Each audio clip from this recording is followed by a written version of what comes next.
So hello, welcome to Outdoor Adventure TV. I'm Joanne. I'm Chris Adams. Now Chris is the new owner, if you didn't know this, of the War Eagle, the Columbia, Noonday, and The Grant. the Grant. So you've wanted to meet him. Here's going to be your opportunity. And we're just going to have a conversation about the mines, a little bit of the background, what's exciting about them, and a little bit about the future. So if you want to give us just a little bit of a background on yourself. Well, I was born very young. Now I'm old. At my retirement age, I'm going to be looking to pick this parcel up and just stay out here and retire and enjoy the history of the mines and hopefully preserve them for a later day. Not looking to do any mining out here, not looking to close them off, but I am going to protect them for the future. So if you come out here now, you're going to see there's some private property signs posted. You're going to see some probably gates going up across the roads and across the 𝐜𝐴𝐴𝐿𝐴, but I got to do that to protect them. I spent the last couple of weeks living out here, and I've seen enough that indicate that I need to take some steps. But all in all, I want to keep these available for people who still come out here and enjoy them. I've been in the mining history my whole life, and Oh, so you're a mining history fan from way back? I cut my teeth in the Michigan copper mines back in the '80s when you could still get into those. And a little later in life, I survived some efforts to explore the Appalachian coal mines. Ooh, yeah, we ain't doing that again. Spent some time out in Colorado and went through their mines out there. And these popped up for sale on our radar about 1.5 years ago, and sounded too good to be true. But contacted the seller and did my own homework at the same time. Realized, yeah, it is true. And then it's just been a year plus of negotiation and back and forth, and suddenly, I own them. Here we are. Kind of feeling like the dog that spends his life chasing cars. Suddenly you catch the car, now what? So now what? That's where we're at. Absolutely, absolutely. These mines, of course, are well known. People love them. And I think, at least I'm pretty excited by the fact that new ownership is interested in preserving and maintaining these mines in a state that they're as safe as they can be, and without all the graffiti, without all the trash, without all the other stuff that comes along with the casual explorers.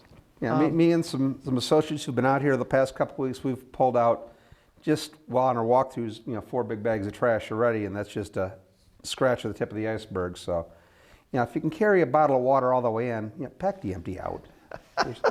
Yes. Or better yet, don't bring it in here at all. Right, right. Because these mines are right now closed to exploration. Until I can get a sense of what's down here, do a proper survey and check the area out safety, I've got to close it off for my own liability protection. But there will be other opportunities in the future. I may be hosting some events out here, bringing people through when I'm out here. I'm not closing it off forever, but I don't want the average casual explorer coming out here anymore. That's just been too much of a problem, and I can't afford the risk. No, and it is a true risk. The other alternative would have been for someone to come in and close it permanently, completely, like you see a lot of the stuff that's happening throughout the rest of the state, throughout Nevada, all of that. And that's what the seller that I was interested in doing, actually. He wanted the land for the real estate. He was envisioning building sites on the plots. And to him, the mines were an encumbrance. He never came into them, didn't like them, wanted to seal them up just to make them more attractive for building. So I like to think I saved him from that. Well, God bless you. Thank you for that. I think because as a mine exploring community, and that's the majority of people who are going to be watching this video, we like preservation. We like to see the mines preserved so they can be hopefully future generations. Because at the rate it's going right now, a lot of the unclaimed mines that are just out on public lands, man, they're gating them, closing them, blasting them shut. And that's really a problem for those of us. I mean, a generation or two from now, there won't be anything to explore like we're able to do. So it's exciting to hear this kind of news. BLM is already let me know in the county. About 1.5 years ago, somebody fell down one of the small shafts on the Columbia site. Needed to bring 2 county rescue teams in to get him out. It was a big production. He survived, but they were all over the seller on that for not securing the land properly, threatening to come in and do it themselves. So I'm going to be working with BLM over the next week or so. Just reassure them that, yeah, I'm taking the steps to do the minimal security so they don't have to come out and do the big grading that they want to do. Right. It's like we can either police ourselves or they'll police us, and they're going to do a lot bigger job than we do. So Yeah, they've got big feet and they will stomp, and we don't want that, of course. We want to, be able to preserve this. which is another reason I just want to kind of step the access back. If people aren't coming out here having the accidents, then it brings down the heat that we don't need. Right. Right. One more publicized incident or one that comes to the attention of the county or the state, I don't know what I can do about that. So. Right. And it just makes sense. I mean, there's a civil responsibility, because I've got my own claim up towards Tonopah, and we've got it both fenced and gated and locked. If somebody wants to visit, that I know, I'm more than willing to open it up, but you just can't afford the liability. Right. I mean, when I'm out here, I love to show this to people. This should be shared. This should be video documented. Come see it in person when I'm here. But the amount of casual damage I've seen, and it's still going on. I first saw these workings a year ago, and just in my visit out here this time, I'm seeing new damage, things missing that were here a year ago, new graffiti, more garbage, and there's been shaft fires out here, and we don't need that sort of thing. No. This thing is one incident away from being gone forever, and I'm going to stop that from happening as best I can.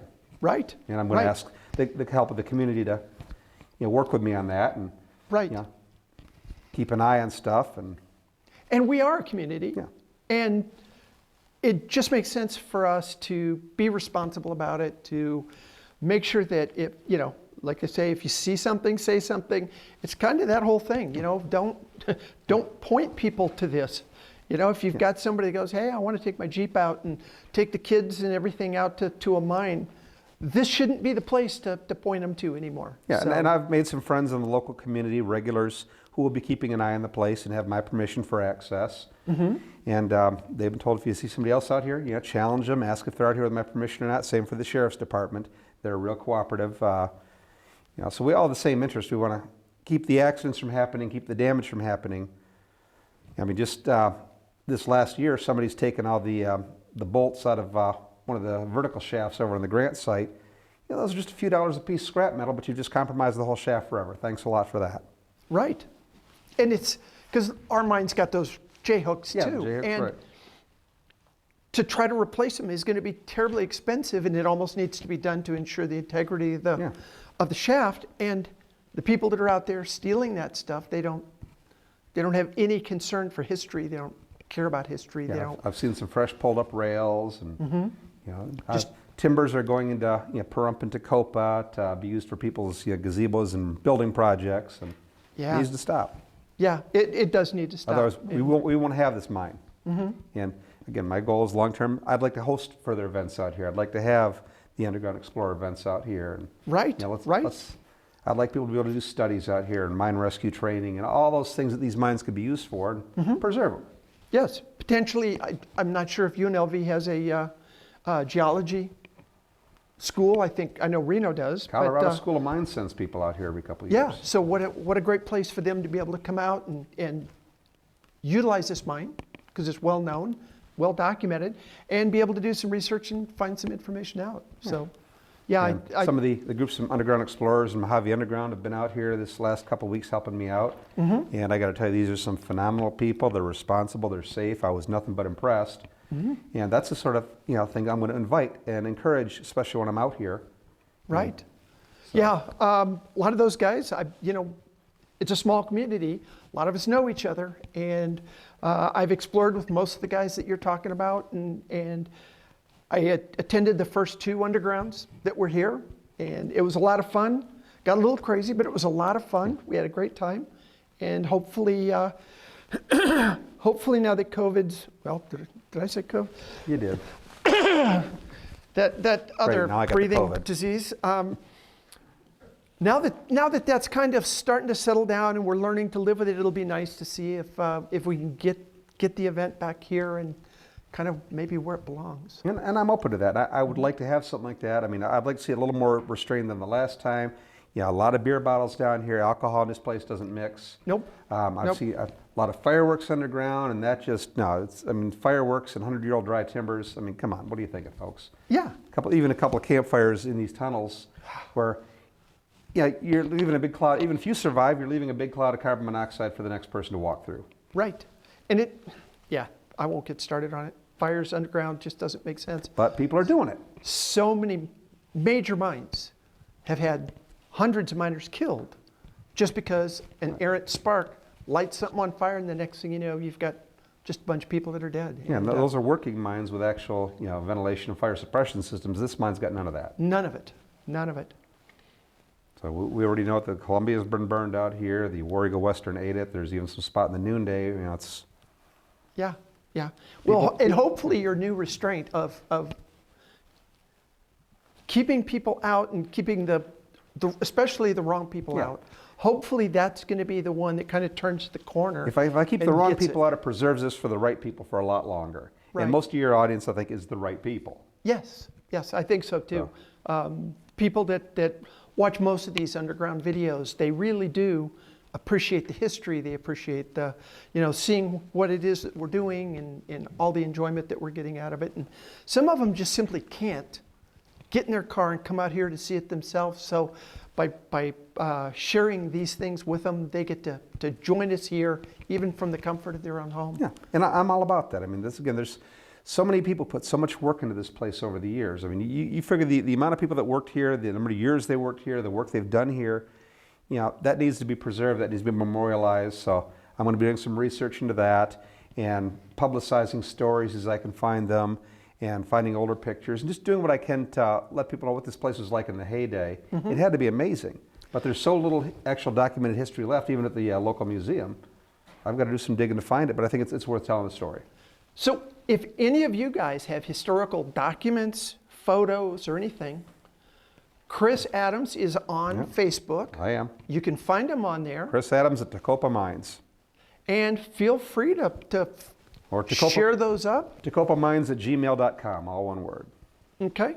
So any of those, if you've got old photos, if you've got documents, history that you could provide, he's going to kind of put some of that stuff together, and we'll learn more and more about this mine and the mines around here, and it's just better for all of us. Even locally, most of the miners who worked here, I think they're past, they're gone. Yes. 𝐡𝐞𝐥𝐩, the engineer, George Ross, these people have passed not too long ago, but but they are gone. Yeah, and we can't talk to them anymore. Right. I wish I'd have found this a little earlier and could have got out and talked to them. Some people I know have talked to both of them, and I'm waiting to get some of that footage, and I'll add that to the sites too as I can. So I'm looking to recover some of the old equipment or similar period equipment and put it on display again.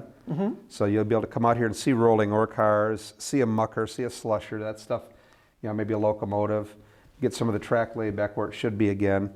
Be neat to have a hoist. Yeah, I want to see all of that operational stuff. But even on the surface plant, we've got one little hoist left. Everything else has been stolen by the scrappers. Yeah, which is heartbreaking, because I've got a picture of my son.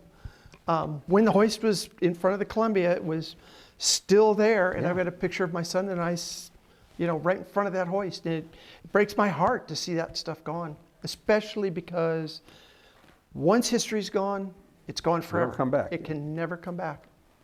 The damage people are doing, I can't restore that. I don't have that kind of budget.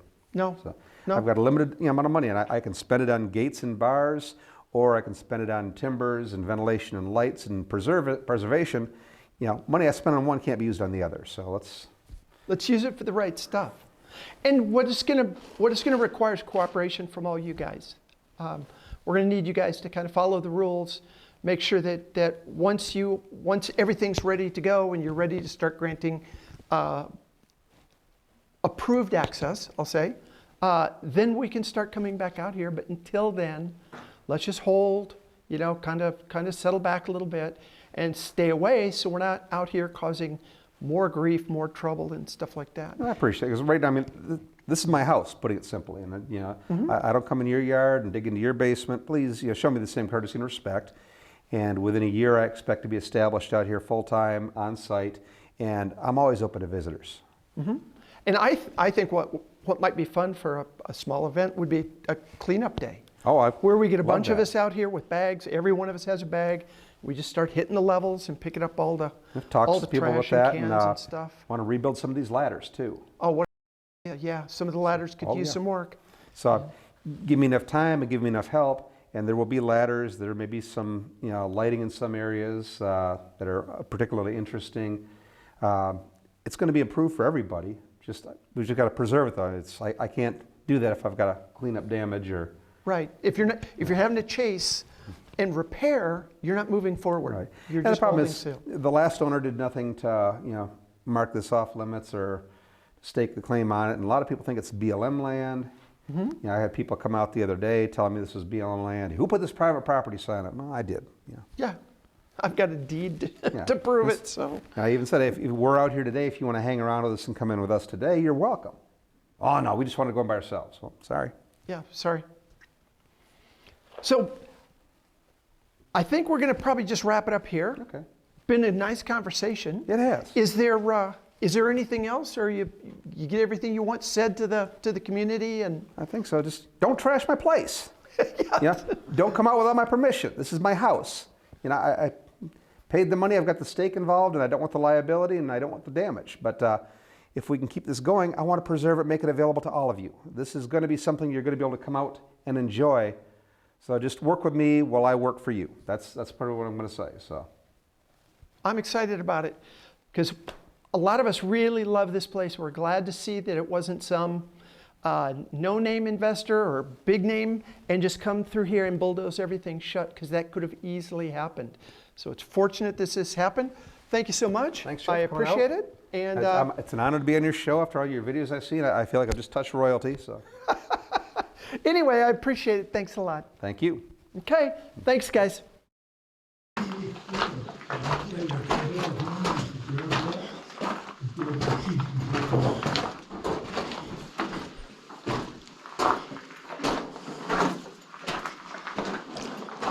I had a hammer to take this graffiti off. Yeah, I usually carry one, but I'll give it another time. see that right there, Joe?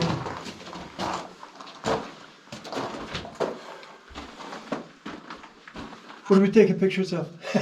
No, that right in there, Uh-huh. the shiny, Yes. Oh, look at that from here. Yeah, from here you really see it. yeah.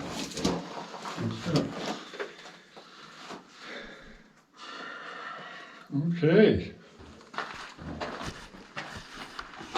And of course, here we are, right at the yellow ore car, the infamous yellow ore car that we all like to stop and play at. Nice and empty. Somebody stole all the gold. Hard to believe. Just can't trust anybody. You leave $10 or $12 million worth of gold, and sure enough, somebody comes and steals it. Doggone.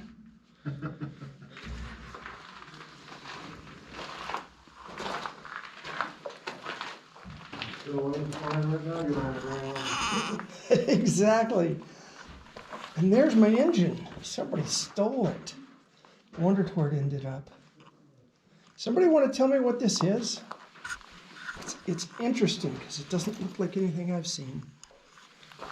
Looks like valves here. Intake there. I don't know. I know some of you guys will know. Oh, and it's broken. I would bet that's why it's not working. Interesting. Oh well, so much for building a hot rod.